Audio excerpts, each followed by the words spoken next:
أستغفر الله العظيم الذي لا إله إلا هو الحي القيوم وأتوب إليه. أستغفر الله العظيم الذي لا إله إلا هو الحي القيوم وأتوب إليه. أستغفر الله العظيم الذي لا إله إلا هو الحي القيوم وأتوب إليه. أعوذ بالله من الشيطان الرجيم. بسم الله الرحمن الرحيم. السلام عليكم ورحمة الله وبركاته. الفاتحة. أعوذ بالله من الشيطان الرجيم. بسم الله الرحمن الرحيم. الحمد لله رب العالمين الرحمن الرحيم مالك يوم الدين إياك نعبد وإياك نستعين اهدنا الصراط المستقيم صراط الذين أنعمت عليهم غير المغضوب عليهم ولا الضالين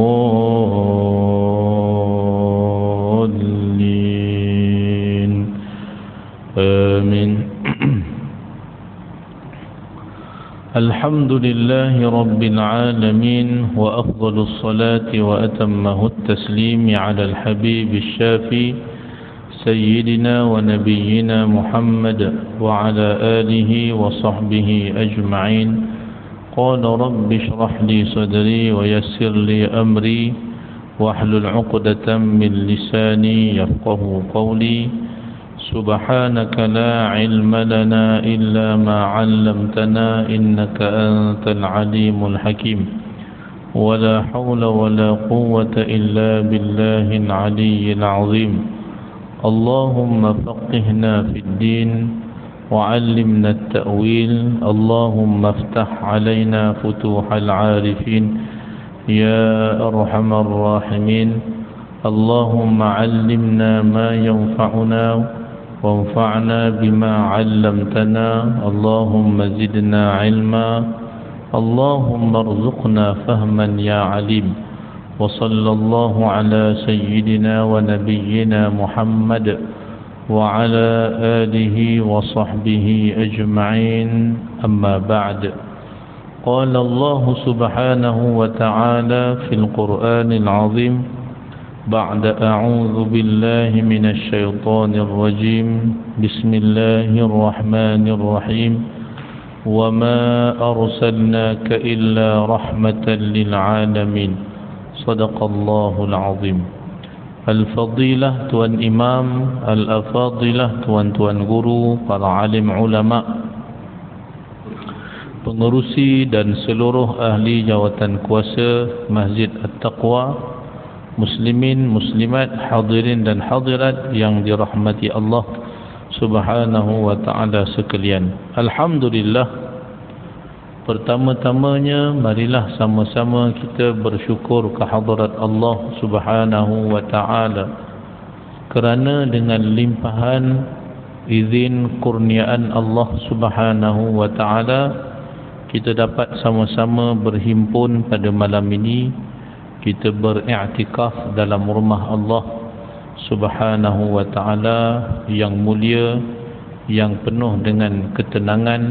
Semoga Allah Subhanahu wa ta'ala menganugerahkan sakinah, ketenangan dalam jiwa kita, diberkati majlis kita pada malam yang berbahagia ini insya-Allah.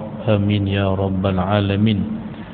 Dan seperti biasa para jemaah sekalian, kita dalam membicarakan sirah Rasulullah sallallahu alaihi wasallam bukan sekadar kita membicarakan tentang kisah insan yang paling agung, tetapi bicara kita ni dengan tujuan matlamatnya agar mudah-mudahan Allah Subhanahu wa ta'ala pupuk rasa cinta dan kasih kita kepada Nabi sallallahu alaihi wasallam. Dan yang paling utama adalah untuk kita sama-sama berusaha menjejaki setiap apa yang telah ditinggalkan oleh baginda Rasul sallallahu alaihi wasallam, tauladannya dalam kehidupan kita semua insya-Allah. Dan seperti biasa kita selawat terlebih dahulu kepada baginda Rasul sallallahu alaihi wasallam. Inna Allah wa malaikatahu yusalluna 'alan nabi ya ayyuhalladzina amanu sallu 'alaihi wa sallimu taslima. اللهم صل على سيدنا محمد وعلى آل سيدنا محمد. اللهم صل على سيدنا محمد وعلى آل سيدنا محمد. اللهم صل على سيدنا محمد وعلى آل سيدنا محمد. اللهم صل على سيدنا محمد وعلى آل سيدنا محمد. اللهم صل على سيدنا محمد وعلى آل سيدنا محمد. اللهم صل على سيدنا محمد وعلى آل سيدنا محمد. اللهم صل على سيدنا محمد وعلى آل سيدنا محمد. اللهم صل على سيدنا محمد وعلى آل سيدنا محمد. اللهم صل على سيدنا محمد وعلى آل سيدنا محمد. اللهم صل على سيدنا محمد وعلى آل سيدنا محمد. Alhamdulillah, mudah-mudahan selawat yang dipanjatkan diterima Allah Subhanahu wa taala insya-Allah. Amin ya rabbal alamin. Menerusi kitab Rahiqul Makhtum karangan Asy-Syaikh Safiyur Rahman Al-Mubarakfuri rahimahullahu taala wa nafa'ana Allahu bi'ulumihi fid dharain amin. Di dalam tajuk Abu Jahal terbunuh, kisah Abu Jahal, orang yang paling banyak menyakiti Nabi sallallahu alaihi wasallam di bumi Mekah Al-Mukarramah. Banyak perkara yang dilakukan terhadap baginda Nabi sallallahu alaihi wasallam. Dia antara orang yang pernah memukul di kepala Nabi sallallahu alaihi wasallam dengan batu sehingga berdarah kepala jasad Nabi sallallahu alaihi wasallam. Antara peristiwa menyebabkan keislaman Sayyidina Hamzah bin Abdul Muttalib radhiyallahu anhu. Dan dia orang yang selalu mengherdik, mengugut Nabi sallallahu alaihi wasallam sepanjang kehidupan dia. Sehinggalah tiba sahaja dia di bumi Badar. Dalam peperangan Badar Al-Kubra, dia telah dibunuh oleh dua orang anak muda, ataupun dalam kategori hari ini kita sebut budak. Dua orang budak ni kisahnya disebutkan oleh Sayyidina Abdul Rahman bin Auf radhiyallahu anhu. Para jemaah sekalian yang ada kitab boleh buka muka surat 317. Muka surat 317. Kisah bagaimana Abu Jahal ni terbunuh, tuan-tuan. Kita dah bincangkan. Yang pertamanya riwayat daripada Sayyidina Abdul Rahman bin Auf. Beliau yang menceritakan. Sebab sebelah kanan dia dan sebelah kirinya ketika mana berkawat ataupun berada di dalam barisan tentera, tiba-tiba ada dua orang budak sebelah kanan dan juga sebelah kiri dia. Dua orang budak yang disebutkan dalam kitab ataupun dalam riwayat anak yang terlalu muda. Kita sebut budak lah hari ini. Kata Sayyidina Abdul Rahman bin Auf, aku bagaikan tidak meyakini keselamatan mereka berdua kerana terlalu kecil sangat. Tetapi subhanallah, dua-dua daripada kalangan mereka, setiap seorang daripada kalangan mereka bertanyakan Sayyidina Abdul Rahman bin Auf di mana dia Abu Jahal. Orang lain kalau boleh tak nak jumpa Abu Jahal kan paling panglima tu, sebab dia ketua panglima. Bayangkan bila ketua ni maknanya paling gagah dia kan, paling kuat dia lah. Tapi Allah Subhanahu wa taala nak tunjukkan, tuan-tuan, dalam peristiwa ni walaupun zahirnya nampak gagah kan, orang yang paling banyak menyakiti Nabi, orang yang seolah-olah dia berkuasa di bumi Mekah. Dia sebut sendiri kat Nabi SAW kan, marah dia sebut kan, adakah kamu ingin mengikut aku wahai Muhammad? Aku orang yang paling berkuasa di antara dua bukit Mekah. Maknanya seolah-olah dia mengatakan Mekah tu milik dia. Dan dia berkuasa di bumi Mekah. Walaupun dilihat dia orang yang berkuasa, orang yang gagah, tetapi dalam peperangan Badar dia dibunuh oleh dua orang budak. Subhanallah. Allah Subhanahu wa taala memperlihatkan sebenarnya Abu Jahal ni kan tak kuat mana pun. Akhirnya mati juga. Mati satu. Yang keduanya mati di tangan dua budak. Tu nak katakan kalau ikutkan mati sebagai seorang yang gagah tu, biarlah lawan dengan yang gagah juga kan. Tapi Allah Taala nak perlihatkan akhirnya mati dia di tangan dua anak muda. Yang keduanya seorang bernama Mu'az bin Amru bin Al-Jamuh, seorang lagi iaitulah Muawwidh bin Afra radhiyallahu anhuma. Muslimin para jemaah sekalian, kisahnya bagaimana Abdul Rahman bin Auf tunjukkan Abu Jahal tu telah kita bincangkan pada kuliah yang lalu, sehingga akhirnya dia menikam kan, ditusuknya di kaki betis Abu Jahal kan, sehingga memancut-mancut darah. Itu kisah bagaimana dua orang anak muda ini dia menyerang Abu Jahal. Adapun riwayat yang seterusnya, riwayat Ibnu Ishaq berkata, Muawwidh bin Amru bin Al-Jamuh, anak muda yang pergi bunuh tu, dia sendiri menceritakan kan? Dia sendiri menceritakan tentang bagaimana dia telah membunuh Abu Jahal, dia dan juga saudaranya tadi ataupun sahabatnya tadi. Dia menceritakan, aku mendengar riuh rendah suara tentera musyrikin. Ini dikala dan saat tentera musyrikin berada di hujung ataupun di alam ataupun di kekalahan dekat kalah tuan-tuan. Dan ketika itu Abu Jahal berada dalam satu kepungan ibarat al-harjah. Dia sendiri menyebutkan seperti al-harjah, dalam satu kepungan. Dia kepungan ni maknanya tentera-tentera dia yang mengepung dia, jadikan dirinya sebagai pemimpin yang dijaga, dan tentera-tenteranya kepung dia seperti kubu, tuan-tuan. Namanya al-harjah, kata Sayyidina Mu'az bin Amru Al-Jamuh radhiyallahu anhu. Dia sebutkan ibarat al-harjah. Al-harjah ialah rimbunan pokok yang tebal atau salah sepohon pokok yang sukar untuk menembus masuk kepada dia. Itu gambaran Abu Jahal dan juga konco-konconya, tentera-tenteranya yang mengepung dirinya seperti al-harjah, rimbunan pokok yang agak sukar untuk tembus dengan pokok tersebut. Dia menyamakan tombak dan pedang orang-orang musyrikin yang berada di sekeliling Abu Jahal kerana teringatkan keadaan pokok itu, yakni al-harjah. Ketika itu mereka berkata, Abu Al-Hakam tak akan dapat ditembusi.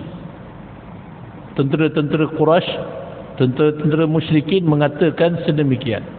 Abu Al-Hakam maknanya Abu Jahal, dipanggil dengan Abu Al-Hakam. Kita sebut dengan Abu Jahal, disebut Abu Al-Hakam. Dia kata Abu Al-Hakam tak akan dapat ditembusi. Maka Sayyidina Mu'az bin Amru bin Al-Jamuh bila mendengarkan suara itu daripada tentera musyrikin, dia pun apabila mendengar itu, aku pahatkan cita-cita untuk mendapatkan Abu Jahal.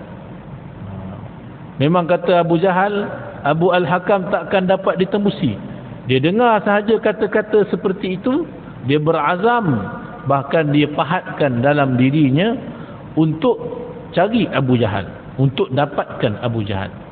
Tak ada mustahil pada dirinya. Tak ada dia rasa macam tak dapat dah ni, kan, payah dah. Abu Jahal kena kepung. Abu Jahal telah dilindungi seperti Al-Harjah, memang sukar untuk ditembusi perlindungan oleh orang-orang musyrikin Quraisy.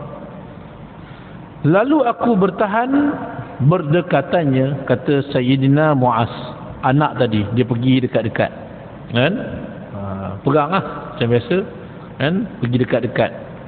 Maka apabila ruang sudah terbuka, segera aku menyerbunya dan melibasnya dengan satu libasan. Dia libas terus, dapat masuk, subhanallah, dia tembus daripada Al-Harjah tadi, kepungan tadi, akhirnya mendekat dia dengan Abu Jahal.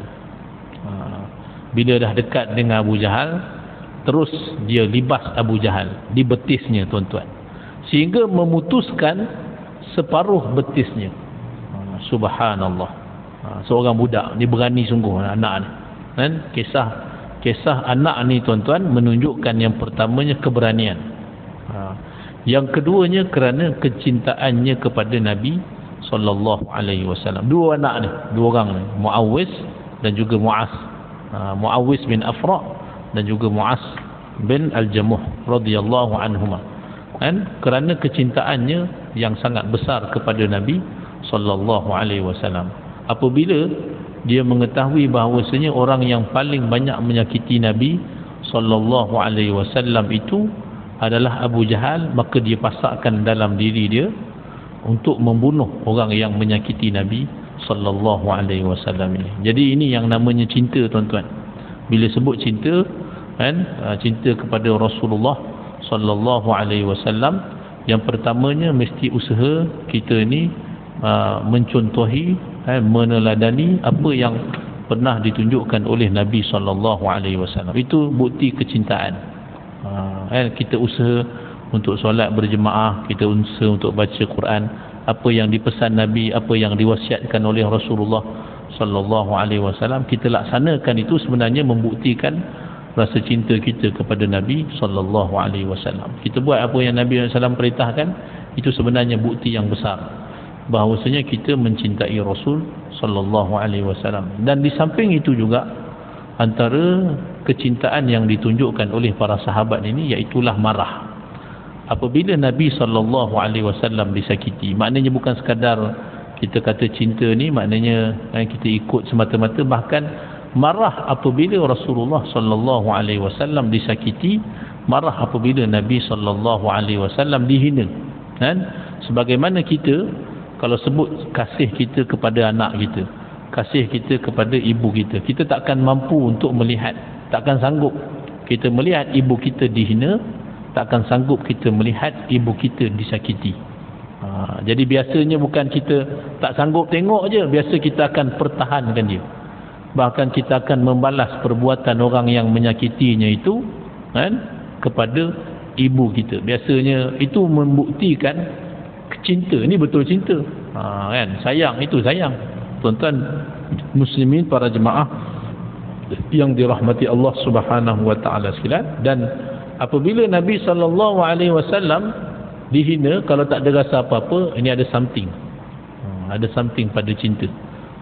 Mulut kata cinta, tetapi, kan, solat tak dilaksanakan. Yang ini ada something, tuan-tuan, ada problem sikit pada cinta.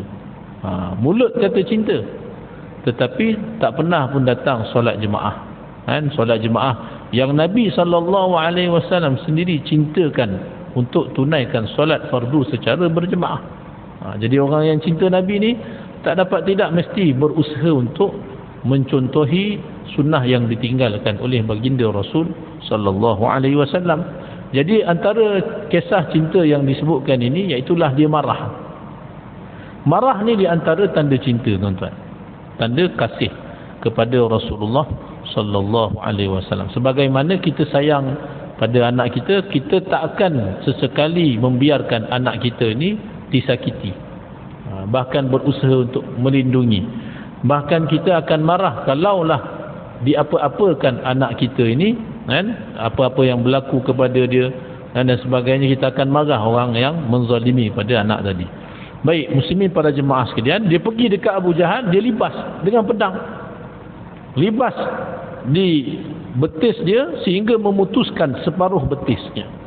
Demi Allah, ketika kakinya gugur, kaki Abu Jahal dah putus putus, tak ubah seperti bijian yang terpancul keluar daripada lesung ketika dipalu. Ya Allah, darahnya memancut-mancut.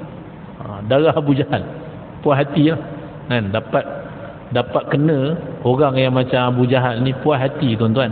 Kan nampak pula darah memancut-mancut. Katanya lagi, kemudian anak Abu Jahal iaitu Ikrimah memukulku di bahagian bahu. Tiba-tiba Ikrimah dia bersama dengan Abu Jahal pada saat ketika itu. Dan pada peristiwa ini Ikrimah ni tuan-tuan, dia belum lagi memeluk agama Islam. Itu semua sedia maklum lah. Masa ni masih lagi dia bersama dengan bapanya, masih lagi musyrik. Kemudiannya selepas peristiwa Fathu Makkah, Ikrimah ni masuk Islam. Jangan tuan-tuan salah sebut Ikrimah dia, Ikrimah radhiyallahu an. Kalau tuan-tuan pergi ke Taif, ada makamnya di sana, makam Ikrimah bin Abu Jahal radhiyallahu anhu. Jadi Ikrimah ni dalam peristiwa ni dia masih lagi bersama dengan bapa dia, kan? Dia masih pihak musyrik. Bila nampak bapanya dipukul oleh anak ini, putus betisnya, dia langsung dipukulnya di bahagian bahu sahabat ni, anak muda ni. Ikrimah memukulku di bahagian bahu sehingga terputus sebelah tanganku. Subhanallah, sampai putus. Lalu tanganku itu berjuntaian dengan kulitnya di sisiku. Aku tidak menghiraukan apa yang terjadi dan terus berperang. Dia tak hirau dah. Tangan putus tuan-tuan, terjuntai tangan. Sepenuh hari itu aku berjuang sambil menarik tangan yang terputus itu daripada belakangku. Subhanallah. Dia tak hirau. Walaupun tangan dia terputus, yang dia fokus adalah nak bunuh Abu Jahal. Dia terus menerus berjuang. Dia tak peduli dah. Ini semangat perjuangan yang sungguh luar biasa. Tak padam api semangat dia, tuan-tuan, walaupun tangan dah putus. Kita kalau tangan dah putus, break dulu kan. Pergi kan, cari ambulans lah cepat-cepat. Tangan putus dah, dia tak putus semangat. Ni semangat sungguh kan, semangat yang membara. Ini baru betul semangat kan. Tangan putus, diheretnya tangan yang putus tadi kan. Sepenuh hari itu aku berjuang sambil menarik tangan yang terputus itu daripada belakangku. Jadi perang tu sambil tarik, heret tangan. Tuan-tuan, tangan dah ni dah kan. Dah terputus dah. Tak kala semakin sukar pergerakan aku, dia kata. Sebab apa? Sebab berperang dalam keadaan mengheret tangan. Rasa makin payah, rasa semakin susah pergerakan dia untuk berperang. Maka aku letakkan kakiku di atas tanganku. Dia letak kaki dia, tuan-tuan, letak kaki dekat atas tangan dia. Kemudian aku pijak-pijaknya tangan tadi sehingga tertanggal. Allahu Akbar. Putus tangan. Kemudian Muawwidh bin Afra radhiyallahu anhu datang kepada Abu Jahal, lalu memukulnya sehingga kaku dan membiarkannya tinggal nyawa-nyawa ikan. Kemudian Muawwidh terus berjuang sehingga terbunuh syahid di jalan Allah Subhanahu wa ta'ala. Muawwidh bin Afra radhiyallahu anhu, sahabat dia tadilah, anak muda tadi. Dia ceritakan ni iaitulah Muawwidh bin Afra radhiyallahu anhu. Jadi setelah peperangan selesai, Rasulullah sallallahu alaihi wasallam bersabda, siapa yang hendak pergi melihat apa yang terjadi kepada Abu Jahal, kata Nabi, sallallahu alaihi wasallam.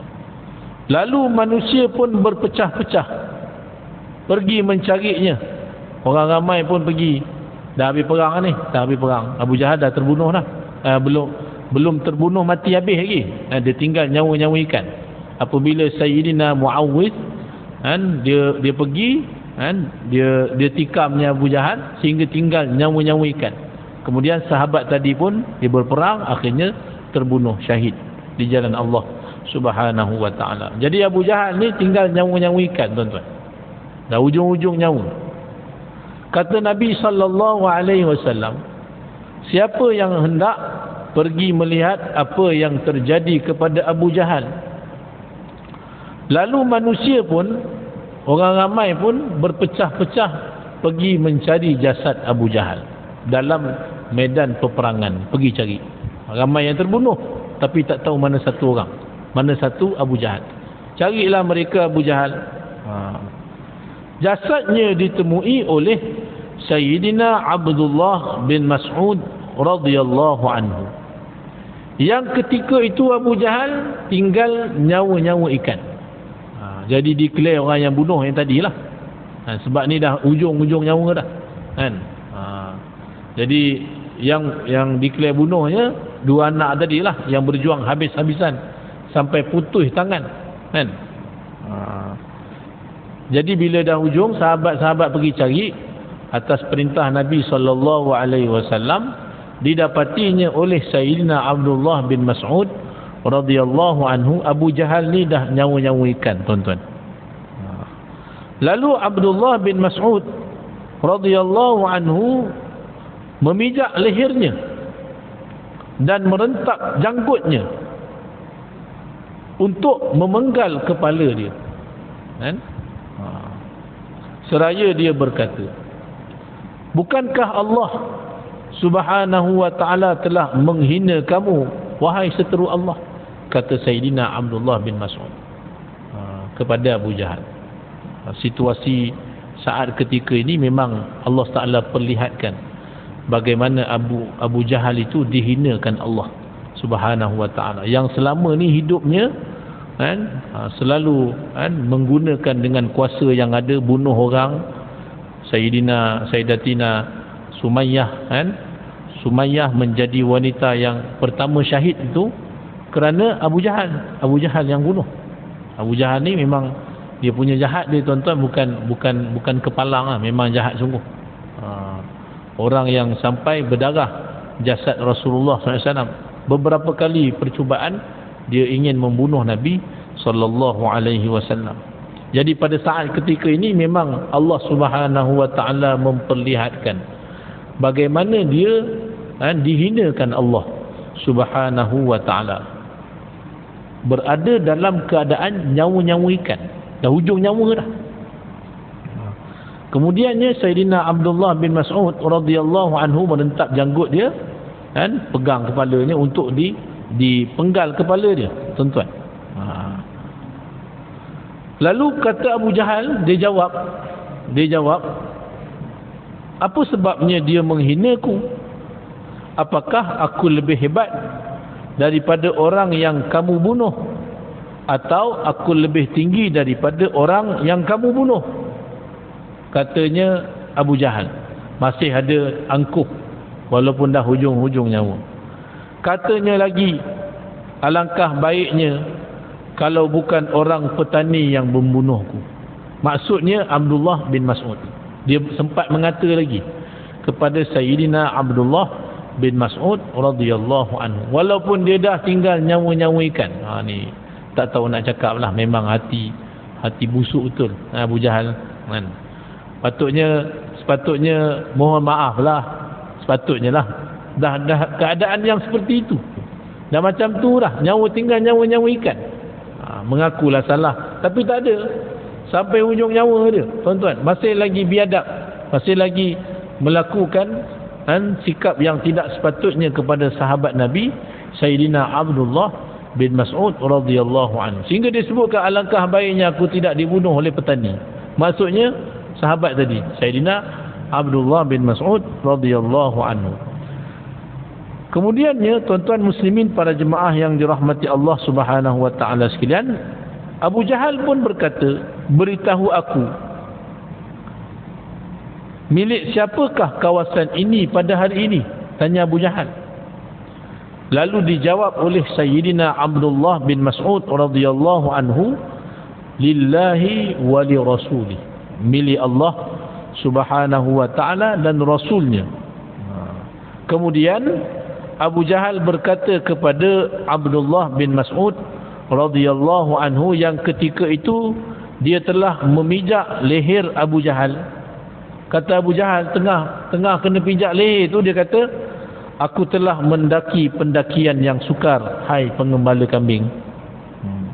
Ibnu Mas'ud sebelum itu adalah seorang pengembala kambing di bumi Mekah. Disebut lagi sesuatu yang memang menyakiti hati Sayyidina Abdullah bin Mas'ud radhiyallahu anhu. Setelah perbualan ini, Ibnu Mas'ud pun dia memancung kepala dia, terus dipancungnya kepala Abu Jahal, dan dibawanya datang kepada Rasulullah sallallahu alaihi wasallam sambil berkata, "Wahai Rasulullah sallallahu alaihi wasallam, inilah kepala musuh Allah, Abu Jahal." Dibawakan di hadapan Nabi sallallahu alaihi wasallam kepala Abu Jahal. Lalu baginda Rasulullah sallallahu alaihi wasallam bersabda, "Allah, la ilaha illahu." Tiada Tuhan selain Dia, Allah Subhanahu wa taala. Diulangnya ungkapan itu sebanyak 3 kali. La ilaha illallah. La ilaha illallah. Tiada Tuhan selain Allah. Diulang oleh Nabi sallallahu alaihi wasallam sebanyak 3 kali. Kemudian baginda Rasulullah sallallahu alaihi wasallam berkata, "Allahu akbar. Allahu akbar. Segala puji bagi Allah yang telah membenarkan janjinya, sadaqa wa'dah." Allahu akbar, dan sadaqa wa'dah. Allah Subhanahu wa taala, yang segala puji bagi Allah Subhanahu wa taala yang telah membenarkan janjinya. Wa nasara 'abdah, dan juga membantu hamba-hambanya. Wa a'azza jundah, dan menewaskan kumpulan-kumpulan itu dengan sendirinya. Subhanallah. Biasa kita kan dengar ataupun apa baik-baik tadi itu di dalam takbir raya, tuan-tuan. Kan? Allahu akbar kabira, walhamdulillahi katsira, subhanallahi bukratan wa asila, la ilaha illallah wa la na'budu illa iyyahu mukhlishina lahuddin walau karihal kafirun, la ilaha illallah wahdah sadaqa wa'dah wa nasara 'abdah. Kita baca itu dalam takbir. Sebagaimana Rasulullah sallallahu alaihi wasallam dalam peristiwa ini, Nabi sallallahu alaihi wasallam sebut Allahu akbar, kan, la ilaha illallah wahdah sadaqa wa'dah wa nasara 'abdah wa a'azza jundah. Jadi Allahumma salli ala Muhammad, Nabi SAW sebutkan itu, kan, membantu hamba-hambanya, dia membenarkan janjinya, membantu hamba-hambanya dan menewaskan kumpulan-kumpulan itu dengan sendirinya. Ayuh, tunjukkan tubuh Abu Jahal itu kepadaku, sabda Nabi sallallahu alaihi wasallam. Lalu kami pun beredar dan saya tunjukkan tubuh Abu Jahal kepada baginda Rasulullah sallallahu alaihi wasallam. Tubuh yang terbujur kaku, kepala tak ada dah, kepala dah putus, dah dipenggal oleh Sayyidina Abdullah bin Mas'ud radhiyallahu anhu. Sayyidina Abdullah bin Mas'ud bawakan kepalanya kepada Nabi sallallahu alaihi wasallam. Kemudian Nabi sallallahu pergi tengok jasad dia yang terbujur itulah, tinggal badan je. Kemudian baginda Rasulullah sallallahu alaihi wasallam bersabda, "Hadza Fir'aun hadhihi al-ummah." Inilah Fir'aun umat ini, kata Nabi sallallahu alaihi wasallam kepada jasad Abu Jahal yang tidak berkepala. Jadi Fir'aun umat ini tuan-tuan pada zaman Nabi sallallahu alaihi wasallam. Sebenarnya juga menunjukkan bahawasanya Fir'aun ni dia ada pada umat-umat yang seterusnya. Jadi ada Fir'aun jugalah zaman ini. Jadi siapakah Fir'aun itu?